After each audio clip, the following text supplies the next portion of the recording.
Chris Song to the podium for his senior speech.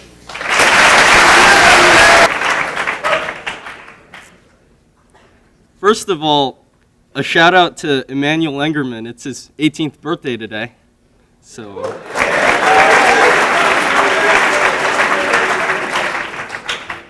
and also a shout out to Isaiah Braxton, just because he wanted a shout out.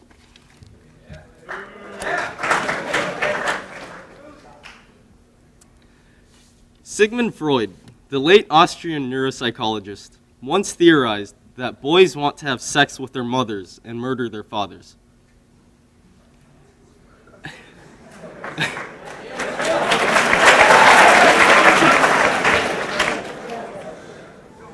As someone who believed that sex was the basis for every relationship, including marriage, Freud was basically saying that boys had the fundamental desires to marry their mothers and kill their fathers. This theory was called the Oedipus complex and remains one of the more well-known psychoanalytic theories in the world. Now, most of you may be thinking to yourselves, that's preposterous. I don't want to marry my mom, and I don't want to kill my dad. And most of you may be right.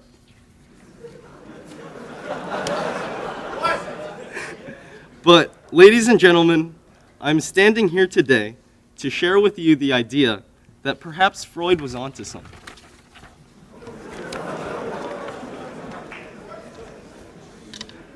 Now, before you dismiss me for someone who really loves his mom, I do want to throw it out there that I too think that at a literal sense, this theory is ridiculous. But think a little more abstractly with me for a second here. From an evolutionary standpoint, the traditional role of the mother in a family tends to be one of nurturing and positive development. Generally, with the exception of a couple animals, it is the hen who takes care of the chicks, the lioness who guards her young, and so on.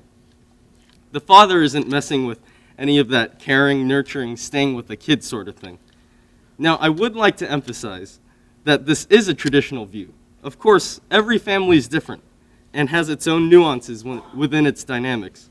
For me personally, my parents' roles were not compartmentalized like this, but such was the traditional mindset during Freud's time.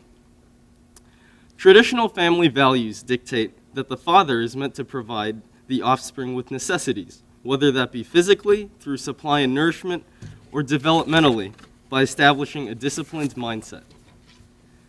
This second aspect of parenthood isn't always fun. In general, being told what not to do can result in lots of frustration. So pretty much, back in the old days, the picture of the mother is painted as a heralder of positive emotions like security, compassion, and tenderness, while the father is more of a distant authority figure who prevents you from doing some things you want to do.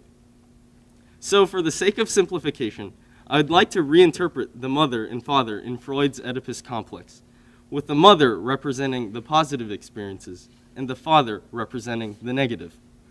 Marriage, of course, means that you would be spending the rest of your life with whomever you end up marrying. So I think, taking all of this into account, Freud's Oedipus complex is actually just saying this.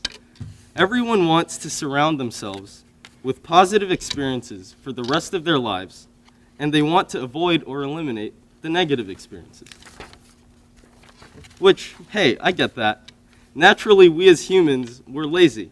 We tend to take the path of least resistance, like electricity. We want to do what we want, and when we achieve that, we feel happy, thereby making it a positive experience. And when we don't immediately get what we want, that feeling isn't great. These outcomes don't only come from interacting with mom and dad. Every experience we have, we either like or dislike. Regardless of your family dynamics, you can all relate to this. Sometimes your mom gives you positive experiences, like when she gives you helpful advice. Sometimes she gives you negative ones, when she nags you to clean your room.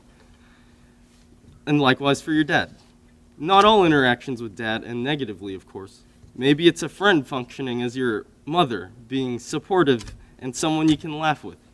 Positive experience. Maybe that friend functions as your father when he somehow annoys you.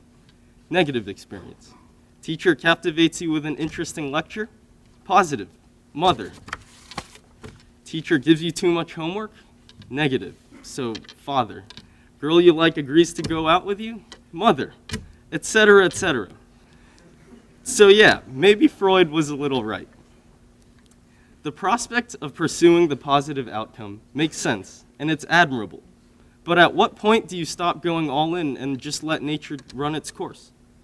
I'm up here to tell you all today that it just isn't in our best interests to pursue a desired goal or outcome if it requires us to change who we are as people. About a month ago, I was invited to what is called a candidates weekend at an engineering college in Massachusetts. Shortly after all applications are submitted to this college, many are rejected, but a handful are invited to the campus for further evaluation. The admissions office sees how you perform in your interviews and group activities to see how you interact with others and work in a team.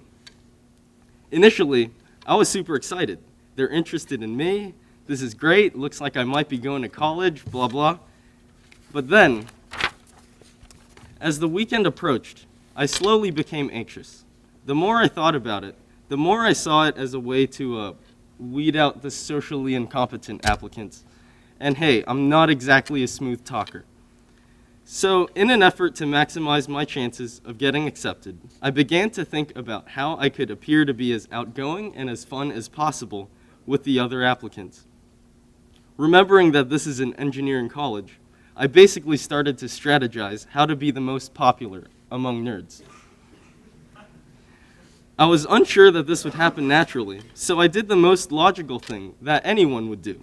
I began to do some in-depth research on how to connect with nerds. I pulled out my old physics textbook to brush up on topics, looked up science jokes on Google, and even talked to my good friend Tobias about what nerds like.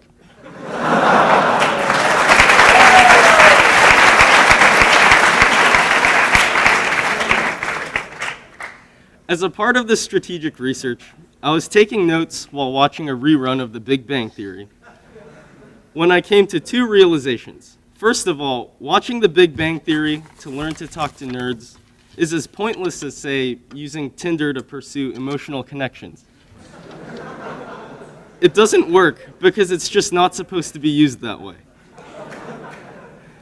Secondly, and more importantly, I took a look at what I was doing, and I thought to myself, why am I doing this? All this research just to get into college?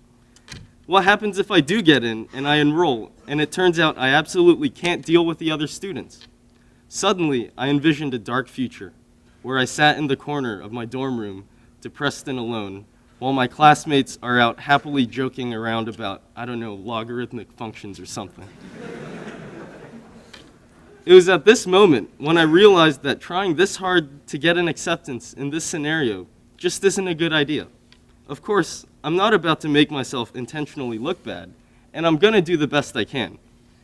But I realized that it'll just be best if I be myself and act the way my mind tells me to at that moment. If I naturally blend it in, and I do get in, great, positive outcome. If I don't blend in at all, the candidates weekend is absolute hell for me, and I don't get in, that would be the negative outcome, right? But is it really a negative outcome? It would just show that I simply wasn't the best fit for the school. I could learn some things about the kinds of people I may interact with in the future, and maybe it even saves me 4 years of misery. My final takeaway is this. Even if we really want a positive outcome, we shouldn't compromise who we are to achieve that outcome, because in the end, we may end up worse off than if we just stayed within the confines of our character. So we shouldn't change ourselves for our experiences. Instead, we should let our experiences change us. I shouldn't have to change the way I act just because I think it'll get me somewhere, whether that be in college admissions, relationships, or life. That would be the dishonest thing to do, and it might bite me in the end. If you stay true to yourself and rise, great. If you stay true to yourself and you fall, just accept it as it comes. Think about why you fell, whether it was actually a fall, and how to make the situation better. I think that's a lot better than getting something you think you want that ultimately makes your life worse. We tend to forget that positive or negative, mother or father, Both kinds of experiences ultimately function as our parents, and they both play a major role in forming who we are as people. Because of this, we should view all positive and negative experiences we may go through as learning experiences, and stop viewing the negative ones so negatively. So, Mr. Smythe, Mr. Hubeck, faculty, staff, fellow students, mom and dad, if Freud were indeed right, then stop trying so hard to marry your moms and show your dad some love too. Thank you.